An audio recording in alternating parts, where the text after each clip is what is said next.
அறிமுகம். வட ஐரோப்பாவிலிருந்து சிறைபிடிக்கப்பட்ட ஒரு பெண் பண்டைய ரோமில் ஒரு செல்வந்த குடும்பத்தின் அடிமையாக தனது புதிய வாழ்க்கைக்கு பழகிக்கொள்கிறாள். சமையலறை வியர்வை, சிறுநீர், மலம் மற்றும் வாந்தியின் துர்நாற்றத்தால் நிறைந்திருந்தது. பெரும்பாலான பெண்கள் இதற்கு முன் கடலில் பயணம் செய்ததே இல்லை. அவர்கள் பயணம் முழுவதும் வாந்தி எடுத்தும் அழுது கொண்டும் இருந்தனர். நாங்கள் கப்பலின் கீழ்த்தளத்தில் நிற்பதற்கு கூட மிகவும் சிறியதும் சுற்றி நடமாடுவதற்கு மிகவும் நெரிசலானதுமான ஓர் இடத்தில் திணிக்கப்பட்டிருந்தோம். முதலில் எங்களுக்கு கழிவறை தேவைப்பட்டபோது மற்ற பெண்களை எச்சரித்தோம். பின்னர் நாங்கள் அதை அப்படியே நடக்க விட்டோம். பயணம் முழுவதும் அந்த துர்நாற்றம் எங்கள் மூக்கிலும் தொண்டையிலும் இருந்தது. நாங்கள் ஓஸ்டியா துறைமுகத்தை நெருங்கியபோது அடிமை வியாபாரிகள் எங்களை மேல்தளத்தில் கூட்டி எங்கள் மீது வாளிகளில் தண்ணீரை ஊற்றி எங்களை கழுவிக்கொள்ளச் சொன்னார்கள். பின்னர் அவர்கள் எங்களை கரைக்கு அணிவகுத்து அழைத்துச் சென்றனர். ரோமானியர்கள் கப்பல் துறையில் கூடியிருந்தனர். நாங்கள் அவர்களுக்கு முன்னால் வரிசையாக நிறுத்தப்பட்டபோது அவர்கள் எங்களை ஊடுருவும் பார்வையுடன் பார்த்தனர். ஒருவேளை அவர்களில் சிலர் வீட்டு வேலைகளைச் செய்வதற்கு வலிமையான ஆட்களை தேடிக்கொண்டிருந்திருக்கலாம். ஆனால் அழகான தோற்றமும் வசீகரமான முகமும் கொண்ட பெண்களுக்கே அதிக கவனம் கிடைத்தது. அதில் நானும் அடங்குவேன். நான் ஊரில் பையன்களிடமும் ஆண்களிடமும் பிரியமானவளாக இருந்தேன். ஆனால் இங்கே நான் ஒரு வித்தியாசமானவளாகவும் இருந்தேன். ஏனென்றால் பொன்னிற முடி கொண்ட ஒரே ஆள் நான்தான். ரோமானிய ஆண்களும் சில பெண்களும் என்னைச் சூழ்ந்து கொண்டு முணுமுணுத்துக்கொண்டே என் பொன்னிற கூந்தலை வருடினார்கள். சில ஆண்கள் துணிச்சலுடன் என் மார்பகங்களை தொட்டு பிசைந்தனர். மேலும் ஒருவன் நான் கன்னித்தன்மையுடன் இருக்கிறேனா என்று பார்ப்பதற்காக சந்தேகமின்றி தன் விரலை எனக்குள் நுழைத்தான். அவனுக்கு எந்த எதிர்ப்பும் இல்லாதபோது அவன் விபச்சாரி என்று முணுமுணுத்துவிட்டு அடுத்த பெண்ணிடம் சென்றான். ஏலம் 200 டெனாரியில் தொடங்கியது. முதல் பெண் 500க்கு விற்கப்பட்டால் கூடியிருந்த பார்வையாளர் கூட்டத்தினரிடமிருந்து அந்த விலை பாராட்டுக்குரிய முணுமுணுப்புகளை வரவழைத்தது. மற்றவர்கள் குறைந்த விலைக்கு விற்கப்பட்டனர். ஐபீரியாவைச் சேர்ந்த ஒரு கருமையான அழகி 2 போட்டி ஏலதாரர்களை ஈர்த்து இறுதியில் 950க்கு விற்கப்பட்டாள். பிறகு என் முறை வந்தது. சிவப்பு நிற அங்கி அணிந்த ஒரு கருமையான மனிதன் உடனடியாக 1000 வழங்கினான். அது கூட்டத்தினரிடமிருந்து பெருமூச்சுகளை வரவழைத்தது. நிறைய நகைகள் அணிந்திருந்த ஒரு பெண் தன் அருகில் இருந்த ஆணின் கையை பிடித்து இழுக்க அவன் 1100 ஏலம் கேட்டான். சிவப்பு உடை அணிந்திருந்தவன் 1200, மற்றொருவன் 1300 என இப்படியே சென்று அவர்கள் 1600 அடையும் வரை தொடர்ந்தது. பிறகு 3வது மனிதன் ஒருவன் முன்னே வந்து தன் கையை உயர்த்தி 2000 தருவதாக கூறினான். கூட்டம் திகைத்து மௌனமானது. மற்ற 2 ஏலதாரர்களும் தலையசைக்க கரவொலி எழுந்தது. நான் விற்கப்பட்டேன். தலைநகரில் என் மதிப்பு குறித்த ஒரு ஆரம்பகட்ட எண்ணமும் எனக்கு கிடைத்தது. என் புதிய உரிமையாளர் சுமார் 55 அல்லது 60 வயதுடைய கம்பீரமான முகத்துடன் நன்கு உடையணிந்த ஒரு மனிதர். அவருடைய வேலையாள் என்னை ஒரு வண்டியின் பின்புறத்தில் இருந்த ஒருவித மரக்கூண்டில் அவசரமாக ஏற்றி நாங்கள் ரோம் நோக்கி புறப்பட்டோம். வண்டி குலுங்கிச் சென்றபோது வேலையாளும் எஜமானரும் என்னை பற்றி பேசுவதை என்னால் கேட்க முடிந்தது. ரோமானியர்கள் நம் நாட்டில் தங்குவதற்காகவே வந்திருக்கிறார்கள் என்று என் தந்தை நம்பியதால் நான் அவரிடமிருந்து அடிப்படை லத்தீன் மொழியை கற்றுக்கொண்டிருந்தேன். நான் பல்க்ரா அழகான மற்றும் ஃபொமோசா வடிவமான என்ற வார்த்தைகளை கேட்டேன். ஆனால் டொமினா எஜமானி மற்றும் இருட்டா கோபமான என்ற வார்த்தைகளையும் கேட்டேன். எனது புதிய வீட்டில் வாழ்க்கை சிக்கலானதாக இருக்கலாம் என்று யூகிக்க அதுவே எனக்கு போதுமானதாக இருந்தது. ஆனால் நாங்கள் வந்து சேர்ந்தபோது அந்த எஜமானி என்னை மேலும் கீழும் பார்த்து புன்னகைத்தார். தன் கணவர் வாங்கிய பொருளில் அவர் மகிழ்ச்சியடைந்ததாக தோன்றியது. ஸ்பெசியோசா என்று அவர் சொன்னார். அதன் அர்த்தம் பிரமாதமானது என்பதை நான் பின்னர் அறிந்து கொண்டேன்.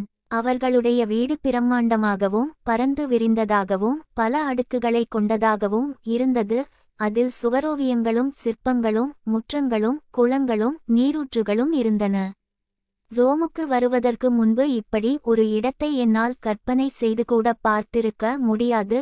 அப்போதும் கூட அதை முழுமையாக புரிந்துகொள்ள நான் மிகவும் சிரமப்பட்டேன். இந்த குடும்பம் என் நாட்டில் ரோமானியர்களுக்கே கூடத் தெரியாத ஒருவித ஆடம்பரத்தில் வாழ்ந்தது. என்னை இன்னும் நேர்த்தியாக காட்டுவதே வேலையாக கொண்ட ஒரு வயதான பெண்ணிடம் நான் ஒப்படைக்கப்பட்டேன். எனக்கு இன்னும் பொருத்தமான ஒரு மேலாடையை அணிவித்தவாறே, "நீ எவ்வளவு அழகாக இருக்கிறாய்" என்றாள் அவள். "உனக்கு என்ன பெயர் வைப்பார்களோ என்று ஆச்சரியமாக இருக்கிறது." "என் பெயர் குன்ஹில்ட்" என்று அவளிடம் சொன்னேன். "உனக்கு லத்தீன் புரியுமா?" என்று அவள் ஆச்சரியத்துடன் கேட்டாள். "என் தந்தைதான் எனக்குக் கற்றுக் கொடுத்தார்." "அந்த பெயர் என்ன?" "குன்ஹில்ட்." அவள் அந்த ஒலிகளை எழுப்பச் சிரமப்பட்டாள். "குன்ஹில்ட்." அவள் தலையை அசைத்தாள். "உனக்கு இன்னும் நல்ல பெயர் வைப்பார்கள். ஒருவேளை கிரேக்க பெயராக இருக்கலாம், ஏனென்றால் எஜமான் மிகவும் கற்றறிந்தவர்." அவள் என் தலைமுடியை பின்னி ஒரு கொண்டையாகச் சுற்றினாள். "இதை மறைப்பது அவமானம்தான்" என்றாள் அவள். "ஆனால் நீ இளம் எஜமானியை மிஞ்சிவிடக் கூடாது." அவள் நான் ஏற்கனவே சந்தித்த எஜமானியை பற்றித்தான் நினைக்கிறாளோ என்று நான் யோசித்தேன். அவளுக்கு சுமார் 45 வயது இருக்கும் போல தெரிந்தது. என் பார்வையில் அது இளமையான வயது அல்ல. ஆனால் விரைவில் அவளுடைய மகள் ஜூலியா என்ற ஒரு இளைய எஜமானி இருப்பதை நான் கண்டுபிடித்தேன். நான் அவர்களுக்கு அறிமுகப்படுத்தப்பட்டபோது ஏறக்குறைய என் வயதுடைய அந்த பெண் தன் பெற்றோருடனும் தம்பியுடனும் இருந்தாள். எஜமானும் எஜமானியும் என் அலங்காரத்தை அங்கீகரித்து தலையசைத்தனர். மகனும் மகளும் என்னை பார்த்ததும் புன்னகைத்தனர். "மிகவும் நன்று" என்றார் எஜமான். "நாம் இவளுக்கு கல்லிஸ்டா என்று பெயர் வைப்போம்." பிறகு நான் என் அறைக்கு அழைத்துச் செல்லப்பட்டேன். நான் அந்த அறையை ஃபெலிசியா மற்றும் ஃபார்ச்சுனாட்டா என்ற 2 வயதான அடிமைகளுடன் பகிர்ந்து கொள்ளவிருந்தேன். அவர்கள் ஒரு படுக்கையில் உறங்கினர். மேலும் என் படுக்கை தோழியாக இருக்கவிருந்த ஒரு மாநிற சிசிலிய பெண்ணும் இருந்தாள். அவளை பார்த்த கணத்திலிருந்தே எனக்கு அவளை பிடித்துவிட்டது. அவளிடம் ஒரு இனிமையான அரவணைப்பு இருந்தது. அதை நேசிக்காமல் இருக்கவே முடியாது. "எஜமானர்கள் எனக்கு என்ன பெயர் வைத்திருக்கிறார்கள்?" என்று அவள் கேட்டாள். நான் அவளிடம் சொன்னேன். "ஆ, அது மிக அழகான" என்று பொருள்படும் கிரேக்க வார்த்தை. பல சிசிலியர்களைப் போலவே அவளும் கிரேக்கம் பேசி வளர்ந்திருந்தாள். "உன்னை என்னவென்று அழைப்பார்கள்?" என்று நான் கேட்டேன். "சோயி." அதன் பொருள் வாழ்க்கை. அவள் புன்னகைத்தாள். அந்த பெயர் அவளுக்கு பொருத்தமாக இருந்தது. நான் அவளது புன்னகையை திருப்பி அளித்தேன். எங்கள் கண்கள் சந்தித்தபோது நாங்கள் நெருக்கமாகிவிடுவோம் என்று எனக்கு தெரிந்தது. எனக்கு நிம்மதியளிக்கும் விதமாக நான் மகிழ்ச்சியாக இருந்தேன். என் உரிமையாளர்களால் அங்கீகரிக்கப்பட்டேன். என் படுக்கை தோழியால் மகிழ்ச்சியடைந்தேன். என் அடிமைத்தனத்தின் முதல் நாள் நன்றாக போய்க் கொண்டிருந்தது. நாங்கள் இருவரும் எங்கள் படுக்கைகளை பகிர்ந்து கொண்டு இரவுக்காக தயாரானோம். சிறிது நேரத்திலேயே ஃபெலிசியா மற்றும் ஃபார்ச்சுனாட்டாவின் படுக்கையிலிருந்து கனமான மூச்சுவிடும் சத்தம் கேட்டது. அது தூக்கத்தின் ஆழ்ந்த மூச்சு போல இல்லாமல் மெதுவாக பெருகும் கிளர்ச்சியின் மெதுவான மூச்சு வாங்குவது போல ஒலிப்பதை நான் கவனித்தேன். என் காதுகளை என்னால் நம்பவே முடியவில்லை. பிறகு சோயி தன் தலையை என் தலைக்கு அருகில் வைத்து மெதுவாகச் சிரித்ததன் மூலம் என் சந்தேகத்தை உறுதிப்படுத்தினாள். நானும் என்னால் முடிந்தவரை சத்தமில்லாமல் சிரிக்க ஆரம்பித்தேன். எங்கள் மகிழ்ச்சி வெளிப்படையாக தெரியாமல் இருக்க முயன்றபடி ஒருவரையொருவர் இறுக பற்றிக் கொண்டோம். நாங்கள் எங்களை கட்டுப்படுத்திக் கொண்டு நெருக்கமாக படுத்துக்கொண்டோம். அவளுக்கு அருகில் நான் மிகவும் வசதியாக உணர்ந்தேன். நான் விலகிச் செல்ல விரும்பவில்லை. அவள் என்னை பின்னாலிருந்து அணைத்தபோது நான் அவளுடைய மென்மையான உடலுடன் ஒட்டிக்கொண்டேன். என் கழுத்தில் அவளுடைய சூடான மூச்சையும் என் மார்பகங்களில் ஒன்றின் அருகே இருந்த அவளுடைய கையின் மென்மையான ஸ்பரிசத்தையும் என்னால் உணர முடிந்தது. நான் சிறிது நேரம் காத்திருந்து பிறகு அவளுடைய கையை பிடித்து என் மார்பகத்தின் மீது நேராக வைத்தேன். இதன் அர்த்தத்தை உணர்ந்து கொண்டு அவள் ஒரு கணம் தலையை உயர்த்தினாள். பிறகு மீண்டும் பழைய நிலைக்கு திரும்பினாள். மெதுவாக அவள் என் மார்பகத்தை மசாஜ் செய்யத் தொடங்கினாள். நான் அவளுடன் என்னை அழுத்துவதன் மூலம் பதிலளித்தேன். சிறிது நேரத்திற்கு பிறகு அவள் தன் கையை கீழே இறக்கி என் வயிற்றை வருடினாள். அவள் தன் விரல் நுனிகளால் என் அந்தரங்க முடிகளை வருடி என் யோனி இதழ்களை மென்மையாகத் தடவியபோது நான் பெருமூச்சு விட்டேன். பிறகு அவள் மென்மையாக யோனி இதழ்களை பிரித்து ஒரு விரல் நுனியை என் பெண்குறியின் மீது வைத்தபோது நான் இன்பத்தில் சிலிர்த்தேன். திடீரென்று எங்கள் அறையின் கதவு திறந்தது. வெளிச்சம் உள்ளே பாய்ந்தது. ஒருவன் வாசலில் நின்று கொண்டிருந்தான். சோயே என்று அவன் கத்தினான். அவள் என்னிடமிருந்து தன்னை விடுவித்துக்கொண்டு நேராக உட்கார்ந்தாள். எழுந்திரு என்று அவன் கட்டளையிட்டான். சோயி படுக்கையிலிருந்து இறங்கி அவனுக்கு முன்னால் நின்றபோது அந்த மனிதன் தன் மேலாடையை கழற்ற அவனது தசைப்பிடிப்புள்ள உடலும் வீங்கிய ஆண்குறியும் வெளிப்பட்டன. அவன் சோயியின் தலையில் ஒரு கை வைத்து அவளை தனக்கு முன்னால் அழுத்தினான்.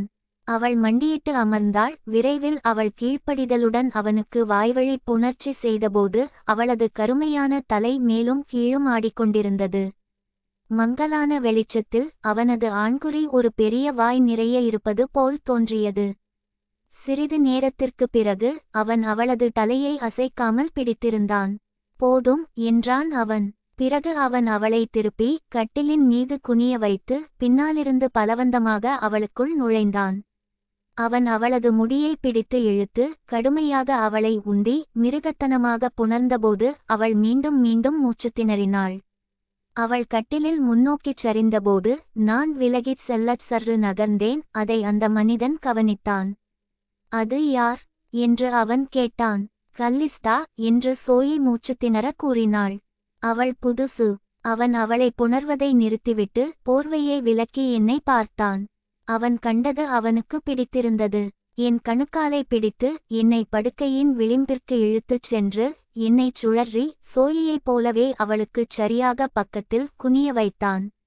ஒரு கணம் கழித்து அவனது தடித்த ஆண்குறி பின்னாலிருந்து எனக்குள் நுழைவதை உணர்ந்தேன். அவன் அதை எனக்குள் கடுமையாக உந்தியபோது நான் மூச்சு திணறினேன். அவன் ஒரு கையால் என் தலையின் பின்புறத்தை பிடித்து என் முகத்தை மெத்தையில் அழுத்தி என்னை வேகமாக கடுமையாக புணர்ந்தபடியே கீழே அழுத்தி பிடித்திருந்தான். ஒரே நேரத்தில் இவ்வளவு பயன்படுத்தப்பட்டதாகவும் இவ்வளவு காம உணர்ச்சி தூண்டப்பட்டதாகவும் நான் ஒருபோதும் உணர்ந்ததில்லை. என் இன்பம் தீவிரமாக அதிகரித்துக் கொண்டிருந்தபோது அவன் திடீரென்று வெளியே இழுத்து என்னை ஒருபுறம் தள்ளிவிட்டு அவன் என்னை புணர்ந்து கொண்டிருந்தபோது பொறுமையாகக் காத்திருந்த சோயிக்குள் மீண்டும் நுழைந்தான். அவன் முன்பைப் போலவே மூர்க்கத்தனமாக தன் ஆண்குறியை அவளுக்குள் செலுத்தி பற்களை கடித்துக்கொண்டு முனகியபடியே விரைவாக தன் வேகத்தை அதிகரித்தான். இறுதியாக அவன் தன் விந்துகளை அவளுக்குள் பாய்ச்சியபோது உறக்கம் முனகினான். அவன் முடித்தவுடனேயே எழுந்து நின்று மற்றொரு படுக்கையை நோக்கித் திரும்பி ஃபோர்ட்டுனாட்டாவை எழுந்து வந்து தனக்கு கொஞ்சம் உயின் பரிமாறுமாறு கட்டளையிட்டான். அதனால் பாவம் ஃபார்ச்சுனாட்டா ஃபெலிசியாவுடனான தனது காமக் களியாட்டத்தை கைவிட்டு தன் எஜமானனுக்கு பணிவிடை செய்ய வேண்டியிருந்தது. ஆனால் அவன் யார்? நாங்கள் மீண்டும் படுக்கையில் ஏறியபோது தன் கால்களுக்கு இடையில் கசிந்து கொண்டிருந்த விந்தை துடைத்த சோயிடம் நான் கேட்டேன். ட்ரூசஸ், இளம் எஜமான் என்றாள் அவள். அவன் எஜமானின் முதல் திருமணத்தின் மகன். அவன் எப்போதுமே இப்படித்தான் இருப்பானா? இவ்வளவு கொடூரமாக? ஆம், பெரும்பாலான நேரங்களில். மேலும் அவன் எப்போதுமே உனக்குள் விந்து வெளியேற்றுவானா? வழக்கமாக ஆம். அவன் உன்னை கர்ப்பமாக்கினால் என்ன செய்வது? அப்படியானால் எனக்கு ஒரு குழந்தை பிறக்கும் என்றாள் அவள் சாதாரணமாக. ஆனால் அவன் அதை வளர்ப்பானா? அதாவது தன் சொந்த குழந்தையாக? ஓ இல்லை, அவள் தலையை ஆட்டினாள். நான் அதை வளர்ப்பேன். அது நம்மை போல ஒரு அடிமையாக இருக்கும். அவனுடைய மனைவியின் குழந்தைகள் மட்டுமே அவனுடைய குடும்பத்தின் ஒரு பகுதியாக இருப்பார்கள். அவனுக்கு திருமணமாகிவிட்டதா? ஆம், அவனுடைய மனைவி இப்போது பிரசவத்தில் இருக்கிறாள். தன் குழந்தையை எதிர்பார்க்கிறாள். அப்படியானால் அவன் தன் விரக்திகளை உன் மீது காட்டுகிறான். ஆம், ஆனால் அவன் எப்போதுமே அப்படித்தான் செய்திருக்கிறான். ஒருவேளை அவள் அவனை திருப்திப்படுத்தவில்லை என்று நினைக்கிறேன். அல்லது அவன் அவளுக்குச் செய்வதை அவள் விரும்பவில்லை. ஒருவேளை. சோயி இந்த விஷயங்களைச் சாதாரணமாகச் சொல்லி அவற்றை ஏற்றுக்கொண்டது போலத் தோன்றினாலும் அவை எனக்கு புதிதாக இருந்தன. நான் அனுதாபத்துடன் அவளை அணைத்துக்கொண்டேன். நாங்கள் மீண்டும் அமைதியானோம். என் தலை சுழன்றது. நானும் சோயியும் முன்பு விட்ட இடத்திலிருந்து மீண்டும் தொடர்வோம் என்று நான் நினைக்கவில்லை. ஆனால் உண்மை என்னவென்றால் நான் இன்னும் காம உணர்ச்சியுடன் இருந்தேன்.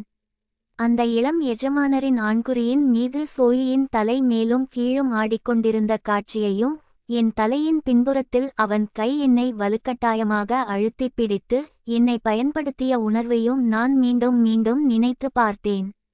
நான் ஈரமாக விரக்தியுடன் இருந்தேன். அந்த தருணங்களைப் பற்றி நினைப்பதை என்னால் நிறுத்த முடியவில்லை. நான் என் கையை மெதுவாக என் பெண்ணுறுப்பின் மீது இறக்கி என்னை நானே மசாஜ் செய்யத் தொடங்கினேன். எனக்கு நிவாரணம் கிடைக்க அதிக நேரம் எடுக்காது என்று நினைத்தேன். சோயி என் அசைவுகளை கேட்டு நான் என்ன செய்கிறேன் என்பதை உடனடியாக புரிந்து கொண்டாள். அவள் குனிந்து தன் கையை என் கையின் மீது வைத்து என் தாளத்திற்கு ஏற்ப மசாஜ் செய்யத் தொடங்கினாள். மன்னித்துவிடு என்று நான் மெதுவாக கூறினேன். நான் மிகவும் காம உணர்ச்சி அடைந்துவிட்டேன். பரவாயில்லை என்றாள் அவள் என் பெண்குறியை மசாஜ் செய்தபடியே. சிறிது நேரம் கழித்து அவள் நிறுத்தி தன் கால்களில் ஒன்றை என் கால்களுக்கு இடையில் நுழைத்து தன் தொடையை என் பெண்குறியின் மீது வைத்தாள். தன் உடலை என் உடலுக்கு அருகில் சாய்த்து அவள் தன் கையை என் மார்பகங்களுக்கு கொண்டு சென்று அவற்றை மசாஜ் செய்யத் தொடங்கினாள்.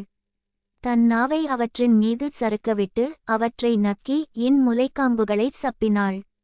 பிறகு அவளுடைய அழகான முகத்தையும் ஈரமான உதடுகளையும் நான் பார்க்கும்படி அவள் தன் தலையை என் தலைக்கு நேராக உயர்த்தினாள். நாங்கள் எங்கள் உடல்களை ஒன்றாக அழுத்தியபோது எங்கள் உதடுகள் ஒரு தீவிரமான முத்தத்தில் இணைந்தன. எங்கள் மார்பகங்கள் ஒன்றுக்கொன்று மெத்தையாக இருந்தன. அது சொர்க்கமாக உணர்ந்தது. எங்கள் கால்கள் ஒன்றோடொன்று பிணைந்திருந்தன. எங்கள் பெண்குறிகள் ஒன்றன் தொடைகளில் ஒன்றன் மீது ஒன்று உரசி சறுக்கின.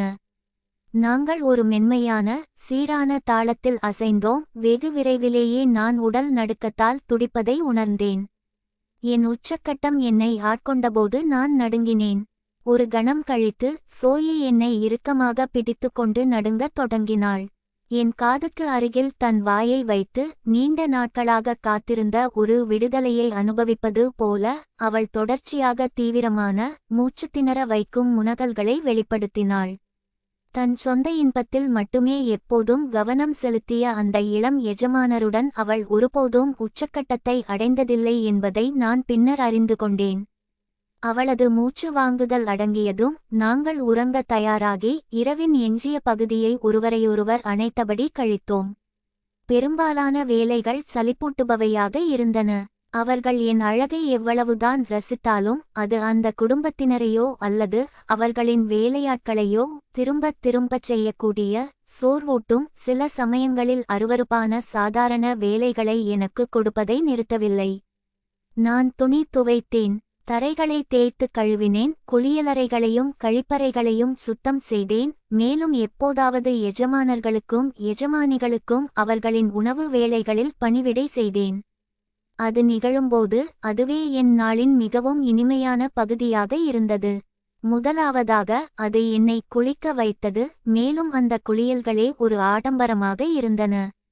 பின்னர் வயதான பெண்களில் ஒருவரால் எனக்கு உடை அணிவிக்கப்பட்டு அலங்காரம் செய்யப்பட்டு ஒப்பனை செய்யப்பட்டது. அவர்கள் பொதுவாக இளம் அடிமை பெண்கள் அணிவதற்காக அழகான மேலாடைகளை தயாராக வைத்திருப்பார்கள். எஜமான்களும் எஜமானிகளும் என் தலைமுடியை மிகவும் ரசித்ததால் எப்போதாவது அதை அவிழ்த்து விட எனக்கு அனுமதி கிடைத்தது.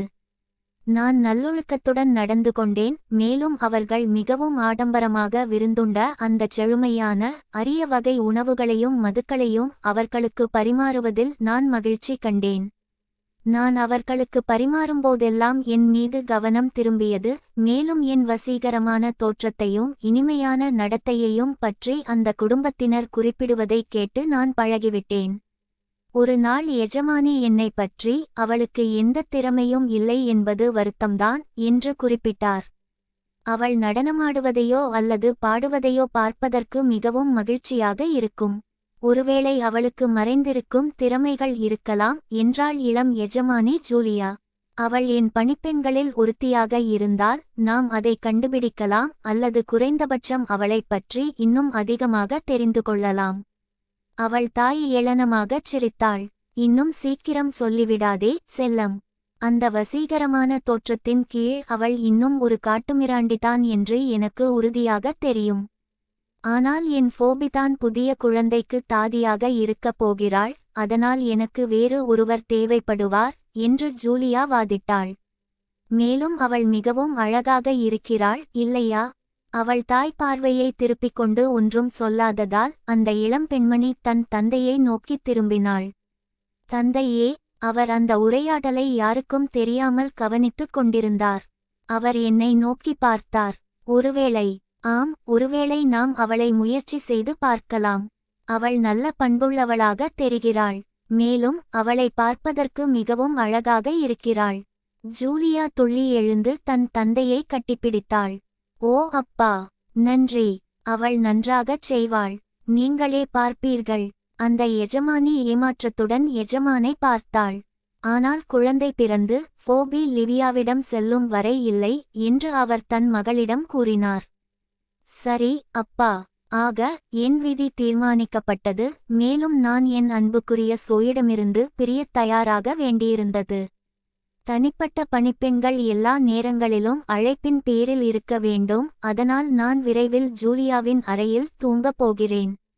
2 வாரங்களாக சோ எனக்கு மட்டுமே சொந்தமாக இருந்தாள். ஏனென்றால் இளம் எஜமானரான ட்ரூசஸ் குடும்பத்தின் நாட்டுப்புற எஸ்டேட்டில் இருந்தார்.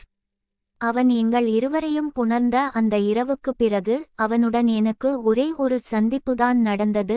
ஆனால் அது ஒரு மறக்க முடியாத சந்திப்பாக இருந்தது. நான் அவனது அறையில் தரையை துடைத்துக் கொண்டிருந்தபோது அவன் தன்னுடைய 2 நண்பர்களுடன் எதிர்பாராத விதமாக அங்கு வந்தான். நான் தனியாக இருந்ததால் என் மேலாடை நனையாமல் இருக்க அதை கழற்றியிருந்தேன். ஈரமான தரையில் வெறும் இடுப்புத் துணியையும் மார்புக்கச்சையையும் மட்டும் அணிந்து கொண்டு வேலை செய்து கொண்டிருந்தேன். நுழைவாயிலில் அந்த ஆண்களின் குரல்களை கேட்டதும் நான் உறைந்து போய் சட்டென்று என் மேலாடையை எடுக்க கையை நீட்டினேன். அவர்கள் என்னை பார்த்ததும் என்னை மறைத்துக்கொள்ள முயன்று அந்த மேலாடையை மேலே தூக்கி பிடித்தேன். ஜோசஸ் முன்னே வந்தான். அவன் என் மேலாடையை எடுத்து இழுத்துக்கொண்டே, வெட்கப்படாதே என்று கெஞ்சும் தொனியில் சொன்னான். நீ எப்படி இருக்கிறாய் என்று என் நண்பர்களுக்குக் காட்டு. ஆஹா, என்னவொரு பேரழகி என்று அவர்களில் ஒருவன் சொன்னான். பிறகு அவன் என்னை நோக்கி வந்து நான் திரும்பி நிற்க வேண்டும் என்பதை உணர்த்தும் விதமாக தன் விரலால் சுழற்றினான். நான் அவனுக்கு பின்புறமாக திரும்பியபோது அவன் என் தோளில் கை வைத்து என்னை தடுத்து என் மார்புக்கச்சையின் கயிறை தளர்த்தி அது தரையில் விழும்படி இழுத்தான். திரும்பிக் கொண்டே இரு என்று அவன் அமைதியாகச் சொன்னான். என் மார்பகங்கள் முழுமையாக தெரியும்படி அவரை எதிர்கொள்ளும் வகையில் நான் வட்டத்தை நிறைவு செய்தேன். எனக்கு கிடைத்த பாராட்டுகள் என் கவர்ச்சியை மிகைப்படுத்துகின்றனவோ என்று நான் சில சமயங்களில் யோசிப்பதுண்டு. ஆனால் என் மார்பகங்கள் என் உடலில் எனக்கு உண்மையான பெருமையைத் தந்த ஒரு பகுதியாக இருந்தன. ஊரில் இருந்த என் தோழிகள் அவற்றை பார்த்து பொறாமைப்பட்டிருந்தனர். மேலும் எங்கள் அளவுகோல்களின்படி அவை ஏறக்குறைய குறைபாடற்றவை என்பதை நான் உணர்ந்திருந்தேன். கனமான முழுமையும் மென்மையும் சரியான கலவையாக கொண்டு அழகாக மேல்நோக்கிய காம்புகளால் அவை மேலும் எடுப்பாக தெரிந்தன. ஜோஸின் நண்பனும் அப்படித்தான் நினைத்தான் போலிருந்தது. அவன் அவற்றை தொட்டு அவற்றின் உறுதியை சோதித்துவிட்டு பிறகு ட்ரூஸை நோக்கி திரும்பினான். நான் தொடலாமா என்று அவன் மரியாதையுடன் கேட்டான். நிச்சயமாக மார்செல்லஸ், நீங்கள் என் விருந்தினர். என்னுடையது உங்களுடையதுதான். மார்செல்லஸ் என்னை ஒரு சோஃபாவிற்கு அழைத்துச் சென்று அங்கே என்னை உட்கார வைத்துவிட்டு எனக்கு முன்னால் நின்றான். அவன் தனது மேலாடையை உயர்த்தி பெரியதாகவும் வேகமாக பெரிதாய் வளர்ந்து கொண்டிருந்த தனது ஆண்குறியை காட்டினான். நான் அவனுக்கு வாய்வழி புணர்ச்சி செய்ய வேண்டும் என்று அவன் விரும்புகிறான் என நான் யூகித்தேன். அதனால் நான் முன்னோக்கிச் சாய்ந்து அவனது பிரம்மாண்டமான உறுப்பை என் வாயில் எடுத்துக்கொண்டேன். அது விரைவாக கையாள முடியாத அளவிற்கு பெரிதானது. ஆனாலும் நான் விடாமுயற்சியுடன் என்னால் முடிந்தவரை ஆழமாக அதை உள்ளே எடுத்துக்கொண்டேன். பிறகு அவன் என்னை மெதுவாக மண்டியிட வைத்தான். அதனால் என் மார்பகங்கள் அவனது விறைப்புக்கு நேராக இருந்தன. அவன் முன்னோக்கி வந்து அதை என் மார்பகங்களுக்கு இடையில் வைத்து அவற்றை ஒன்றாக அழுத்தினான். தன் கைகளால் மார்பகங்களை தாங்கியபடி அவன் தனது ஆண்குறியை அவற்றுக்கு இடையில் மேலும் கீழும் நகர்த்தத் தொடங்கினான். நான் கீழே பார்த்தபோது அவனது வீங்கிய ஆண்குறி முனை என் மார்பகப் பிளவின் வழியாக மீண்டும் மீண்டும் மறைந்து மீண்டும் தோன்றுவதைக் கண்டேன். அவனது அசைவு வேகமானது. அவனது மூச்சு குறுகியது. அவன் என் மார்பகங்களை இன்னும் இறுக்கமாக பிடித்து இன்னும் கடுமையாக உந்தினான். இறுதியில் அவனது ஆண்குறி முனையிலிருந்து சூடான விந்து என் கழுத்திலும் மார்பிலும் பீரிட்டு என் மார்பகங்களின் மீது வழிந்தபோது அவன் முனகினான். நான் மனதுக்குள் புன்னகைத்தேன். அவன் அவர்களை புணர்ந்ததற்காக நான் அவனுக்கு நன்றியுள்ளவளாக இருந்தேன். சோயி அவர்களை நேசித்தாள் என்பது எனக்கு தெரியும், ஆனால் அவர்களை முழுமையாக அனுபவிக்க இதுவே சிறந்த வழியாக தோன்றியது. பிறகு மற்றொரு நண்பனான குவிண்டஸ் முன்னே வந்தான். அவனைத் தொடர்ந்து ட்ரூசஸும் வந்தான். அந்த மதியத்தின் மீதி பொழுது முழுவதும் நான் அவர்களின் காம பொம்மையாக இருந்தேன். அவர்கள் மூவரும் என்னை முரட்டுத்தனமாக கையாண்டு தங்கள் இன்பத்திற்காக பயன்படுத்தப்படும் ஒரு பொருளாக என்னை ஒருவர் பின் ஒருவராக கையாண்டனர். நான் உடல் ரீதியாக பதிலளிக்கும் போதெல்லாம் அவர்கள் என்னை அறைந்து நான் முற்றிலும் செயலற்று போகும் வரை அசையாமல் பிடித்து வைத்திருந்தனர். பிறகு அவர்கள் என்னை உந்தும்போது ஏற்படும் அதிர்வுகளே எனது ஒரே அசைவுகளாக இருந்தன. அவர்களில் ஒருவன் என்னுடன் அதிக நேரம் எடுத்துக்கொண்டால் மற்ற இருவரும் பொறுமையிழந்து என்னை பயன்படுத்த புதிய வழிகளை கண்டுபிடித்தனர். மார்செல்லஸ் என்னை புணர்ந்து மூன்றாவது முறையாக உச்சக்கட்டத்தை அடைய திணறிக் கொண்டிருந்தபோது காத்திருந்து சலித்துப்போன ட்ரூசஸ் என் பின்னால் இருந்து என்னை அணுகி தனது சுன்னியை என் குதத்தினுள் திணித்தான். நான் இதற்கு முன்பு 2 ஆண்களுடன் படுக்கையை பகிர்ந்து கொண்டிருக்கிறேன், ஆனால் அவர்கள் முறை வைத்துக் கொண்டார்கள். எனவே இது ஒரு புதிய மற்றும் சிலிர்ப்பூட்டும் அனுபவமாக இருந்தது. இது என் இன்பத்தை உண்மையில் இரட்டிப்பாக்கியது. ட்ரூசஸும் மார்செல்லஸும் என்னை அந்த விதத்தில் பகிர்ந்து கொள்வதை பார்த்த குயின்டஸ் முன்னே வந்து என் தலையை பிடித்து தனது நீண்ட குறுகலான ஆண்குறியை என் வாய்க்குள் தொண்டைக்குள் வலுக்கட்டாயமாக திணித்தான். நான் சில வருடங்களாக பாலியல் ரீதியாகச் சுறுசுறுப்பாக இருந்தபோதிலும் அந்த மதியம் வரை நான் ஒரு புட்டா காமவெறி பிடித்தவள் போல உணர்ந்ததே இல்லை. எனக்குள் 3 ஆண்குறிகள் இருக்க பரவசமாக உச்சக்கட்டம் அடைந்தபோது ஆண்குறியாலும் விந்தாலும் நிரப்பப்படுவதே என் ஒரே நோக்கம் என்று உணர்ந்தேன். அதுவரை என் காதல் வாழ்க்கையின் ஒரு முக்கிய நிகழ்வாக அது இருந்தது. அன்று இரவு படுக்கையில் ஜோயிடம் இதை பற்றிச் சொன்னபோது எனக்கு மீண்டும் காம உணர்வு தூண்டப்பட்டது. அவள் தன் விரல்களாலும் நாவாலும் என்னை திருப்திப்படுத்த வேண்டியிருந்தது. அதைச் செய்ய அவள் நிச்சயமாக மகிழ்ச்சியடைந்தாள். ஆனால் பிறகு நான் அவளை விட்டு பிரிய வேண்டிய நாள் வந்தது. பகுதி 2 இல் தொடரும்.